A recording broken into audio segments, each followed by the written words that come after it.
오늘 아침에 주시는 하나님 말씀은 신약성경 누가복음 22장 24절로 34절의 말씀입니다. 신약성경 누가복음 22장 24절로 34절의 말씀입니다.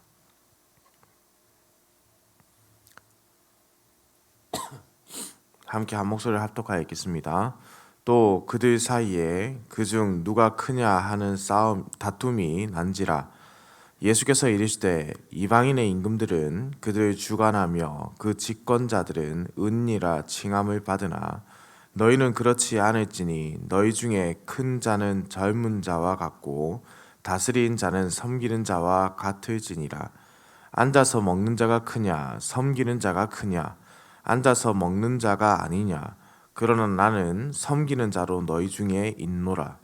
너희는 나의 모든 시험 중에 항상 나와 함께한 자들인즉 내 아버지께서 나라를 내게 맡기신 것 같이 나도 너희에게 맡겨 너희로 내 나라에 있어 내 상에서 먹고 마시며 또는 보좌에 앉아 이스라엘 12지파를 다스리게 하려 하노라.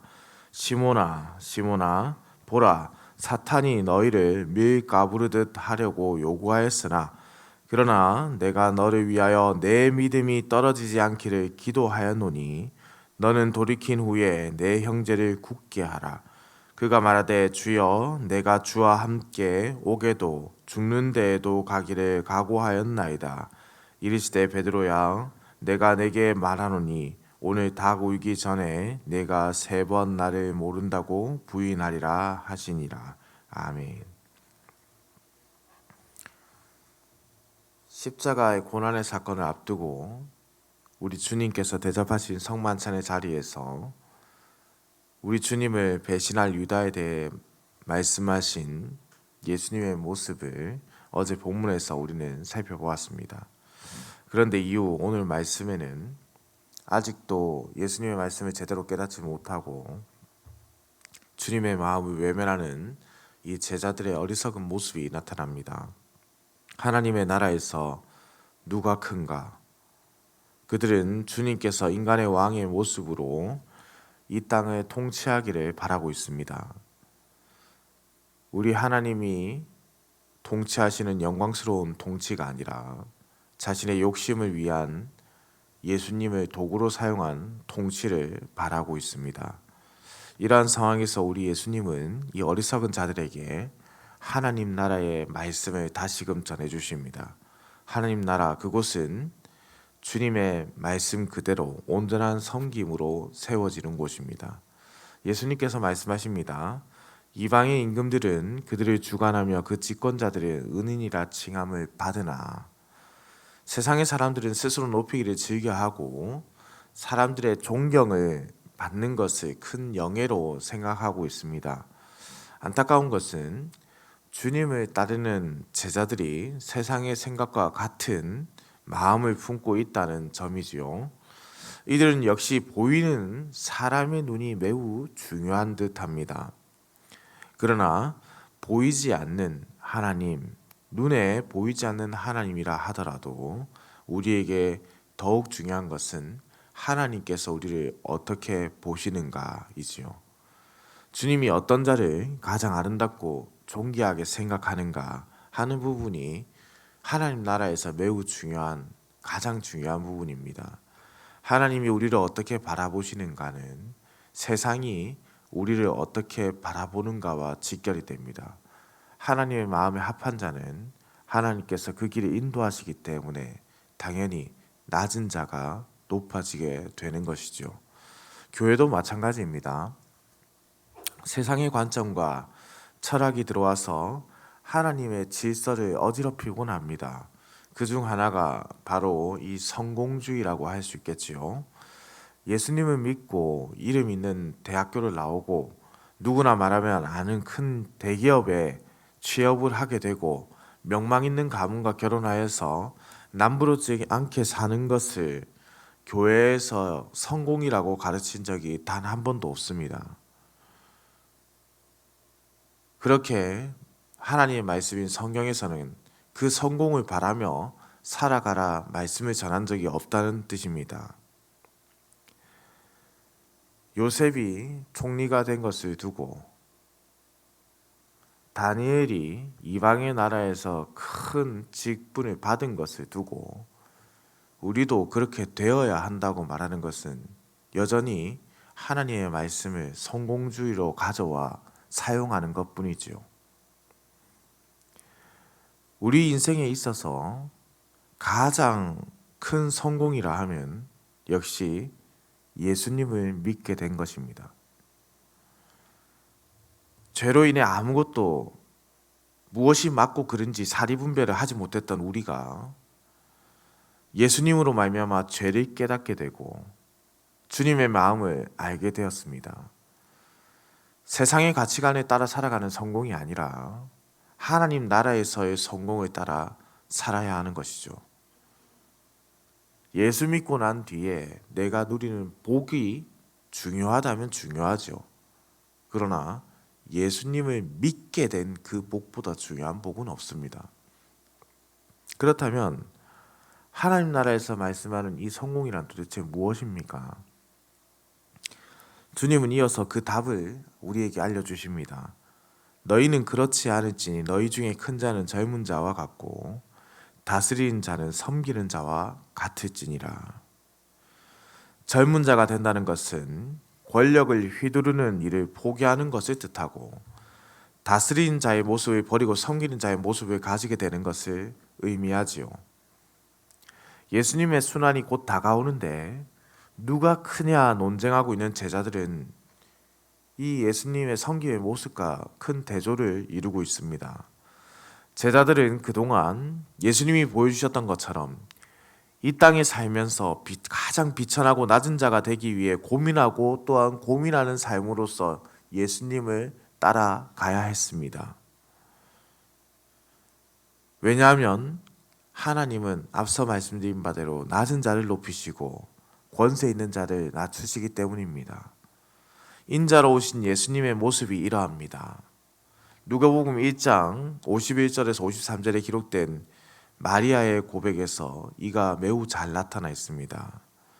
그의 팔로 힘을 보이사 마음의 생각이 교만한 자를 흩으셨고 권세 있는 자를 그 위에서 내리치셨으며 비천한 자를 높이셨고 줄이는 자를 좋은 것으로 배불리셨으며 부자는 빈손으로 보내셨도다. 이 의인의 고백이 우리에게 있어야 합니다. 주는 이러한 의를 행하시는 공의와 정의의 하나님이시기 때문입니다.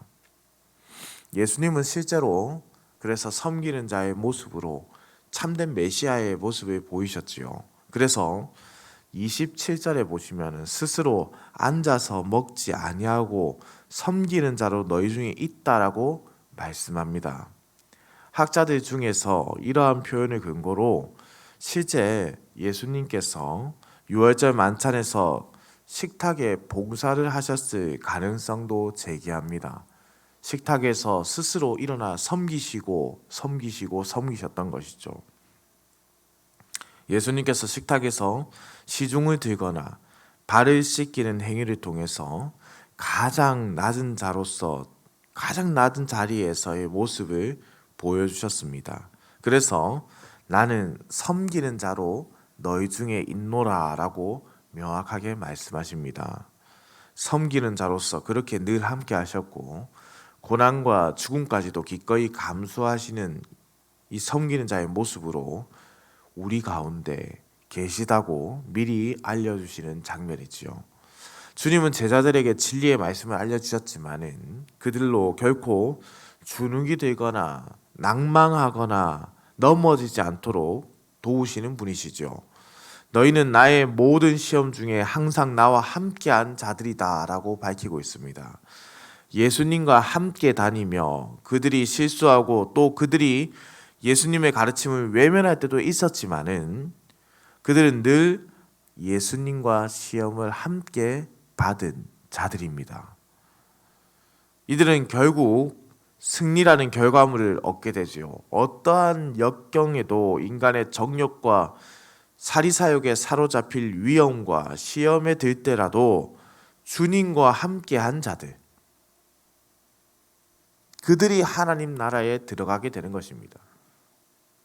그래서 예수님은 하나님 나라를 그들에게 맡기시는 것이죠. 하나님은 예수님께 왕권을 수여하셨고 예수님은 제자들에게 왕적 통치에 참여하는 특권을 또한 주셨습니다. 비록 부족하지만 주님의 권능으로 그들을 다시 일으켜 세우는 것입니다. 그러니 주님께서 누가 나를 따를 것인가, 어떻게 따를 것인가를 이들에게 다시 알려주시는 겁니다. 그들을 일으켜 세우시기 위함입니다. 12 제자들은 예수님께서 자기 영광의 보좌에 앉으실 때 재판장이신 예수님과 함께 12 보좌에 앉아서 이스라엘을 함께 보게 될 것입니다. 12 지파를 다스린다는 표현은 복음의 대상이 모든 이스라엘이 될 것이다. 모든 이스라엘이 될 것이다. 그것을 말씀하시고 이스라엘이 차지하고 있는 세계 구원의 역사의 역할을 강조하는 구약의 어떤 신학적인 부분을 대단히 강조하는 표현입니다. 시온은 하나님 나라의 수도이고 이 시온으로 여호와 하나님을 찬양하며 열방이 돌아오게 되는 역사가 일어나게 되는 것이죠. 바로 그때 그와 함께 주와 함께하는 자가 주와 함께 시험을 당하고 끝까지 주께 붙어있는 자들이다라고 말씀합니다. 그러나 사단은 어떻습니까? 밀가부르듯 하려고 요구합니다. 이는 채질을 하다가 이 채로 치다는 뜻인데요. 비유적으로 내적으로 동요를 일으켜서 사람의 마음을 시험하게 하는 것, 그래서 사람의 믿음 자체를 흔들어 놓는 것을 의미합니다. 그러나 이러한 사단의 행위는 오히려 어떻습니까? 밀가부르듯 하는 것, 이런 일로 알곡과 쭉정이가 오히려 골라지지 않습니까? 이를 통해서 예수님의 참 제자를 더욱 알게 되는 것이죠. 왜냐하면 주님께서 이러한 자들을 위해 오늘 말씀에 기도하시기 때문이다 라고 했습니다. 32절의 말씀입니다. 그러나 내가 너를 위하여 내 믿음이 떨어지지 않기를 기도하였노니 너는 돌이킨 후에 내 형제를 굳게 하라. 아멘. 이는 베드로의 부인을, 앞으로 있을 그 부인의 사건을 잘 알고 계신 예수님의 말씀입니다. 시험에 넘어지지 않겠노라 다짐하고 결단한 그이지만은 그 또한 연약한 사람임을 아시는 주님께서 그를 위해서 기도하시는 것이죠. 주와 함께 오게도 죽는데도 가기를 작정한 베드로였지만은 그는 다 보이기 전 3번 예수님을 부인한 제자로 성경은 기록합니다. 모든 권세와 능력을 가지신 예수님이 섬기러 오셨기 때문에, 그 누구보다 큰 힘을 가지신 예수님이 섬기러 오셨기 때문에 낮고 천한 자리에서도 이들을 향해서 책망을 비난으로 끝내는 것이 아니라 위로와 힘을 주시는 은혜를 베풀어 주십니다. 그렇게 다시 주님께서 베드로를 세우시는 것이죠. 그렇게 베드로를 세우신 주님이 그에게 말씀합니다. 너는 돌이킨 후에 내 형제를 굳게 하라. 그가 사람을 낚는 어부가 될 뿐만 아니라 형제를 굳게 하는 사도의 사명을 받은 자로서 앞으로 하나님 나라의 일을 하게 될 것을 위임하며 말씀하는 장면입니다. 사랑하는 흥덕향상교회 성도님들, 우리는 우리 자신에게 오늘의 질문을 다시 해볼 필요가 있겠습니다. 우리 중에 큰 자는 누구입니까? 돈을 가진 자입니까? 명예를 가진 자입니까? 권세를 가진 자입니까? 아니면 교회에서 직분을 받은 자입니까? 그 무엇도 아니지요. 섬기는 자가 가장 큰 자입니다. 주님의 모습을 닮아 섬기는 것이 이 하나님 나라를 살아가는 우리에게 가장 큰 자의 모습을 가지는 것입니다. 그럼에도 우리는 우리 자신만 높일 줄 알지 낮아지는 법을 모르기 때문에 주님을 그렇게 나의 구주로 고백하고 예배드리며 은혜를 받았다라고 말하면서도 변하지 않는 모습을 보이기 때문에 주님께서 오늘도 우리에게 동일하게 말씀하십니다. 내가 너희를 위하여 기도하노라. 그리고 다시 아무런 자격도 없는 우리에게 하나님 나라를 섬길 수 있는 귀한 자리로 다시 이끌어 주시고 다시 세워 주십니다. 이유는 우리 주님께서 택하시고 주님께서 함께 하길 원하시기 때문이지요. 단지 그 이유만으로 구원받을 자격이 없고 주님 보시기에 내세울 것 없는 자이지만은 다시 하나님 나라의 부름을 받게 되는 겁니다. 그래서 우리는 사도 베드로와 같이 다시 세움을 받습니다. 교회는 이렇게 다시 세움을 받는 겁니다. 주님의 기도로, 주님의 헌신과 섬김으로, 주님의 사랑으로 다시 일어나는 겁니다. 이렇게 일어난 교회는 오직 형제를 굳게 하는 그 사명, 곧 복음을 증거하고 주님의 곁에 붙어있는 자들을 양육하는 그 사명을 그 어떤 공격이 와도, 사단의 공격이 와도 이겨내어 견실하게 붙잡아야 하는 것입니다. 그렇게 마지막 날에 우리는 12 제자와 함께 주님의 심판대 앞에 서게 될 것이고 착하고 충성된 종이라 칭찬을 받게 될 겁니다. 오늘 우리에게 주어진 이 하루, 주님이 우리에게 주신 은혜의 하루, 주님이 우리를 위해 대접해 주신 이 하루를 우리가 주님의 말씀대로 부르심대로 섬기며 살아야 되지 않겠습니까?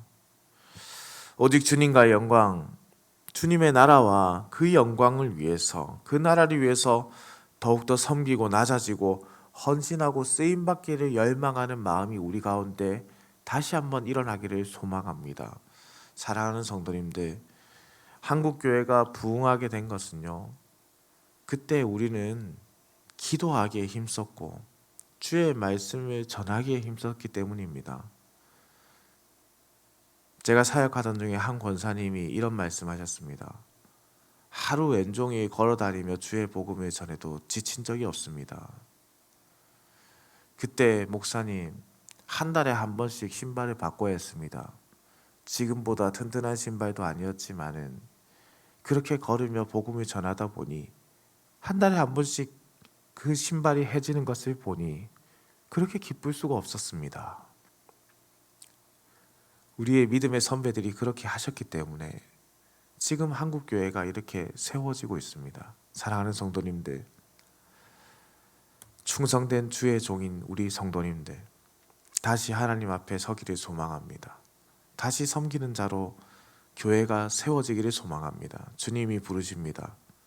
주님이 세우십니다. 주님이 우리를 위해서 기도하십니다. 이 은혜의 하루를 하나님 나라를 위해 쓰임받게 되기를 우리 주님의 이름으로 축원합니다. 기도드립니다. 사랑과 은혜가 풍성하신 살아계신 우리 하나님 아버지, 주님의 놀라우신 사랑에 무한한 감사와 영광을 돌려드립니다. 주님을 믿고 주님을 따른다고 말하면서도 남들보다 좋은 자리, 성공의 자리를 갈망하면서 살아왔던 지난날을 회개합니다. 주님, 우리를 긍휼히 여겨주시고 예수님이 보이신 그 섬김의 자세를 닮아서 오늘 하루 우리가 온전히 주의 나라와 영광을 위해 섬기는 자가 되게 하여 주옵소서. 하나님 아버지, 그럼에도 우리는 연약하기에 주님의 은총을 고대합니다. 주님께서 지금도 우리를 위해 기도하시는 줄 아오니 주여, 우리의 연약함이 드러나지 않고 오직 예수 그리스도의 능력으로 하나님의 강함만이 나타나게 하시며 주께서 맡기시는 하나님 나라에서 형제를 굳건하게 하는 사역을 위해 온전히 헌신하도록 우리의 몸과 마음을 인도하여 주시옵소서. 하나님, 우리가 입술로 하나님을 원망하거나 주를 떠나지 않게 지켜주시고 늘 예수님과 동행하며 모든 시험을 이기는 자로 세워 주시옵소서. 오늘도 우리와 함께 하실 하나님을 찬양합니다. 모든 우리 흥덕행상교회 성도들의 삶 가운데 급하고 어려운 소식 없이 기쁨과 감사의 제목들이 가득한 하루가 되게 하여 주시옵소서. 감사해 드립니다. 살아계신 우리 주 예수 그리스도의 이름으로 기도드립니다. 아멘.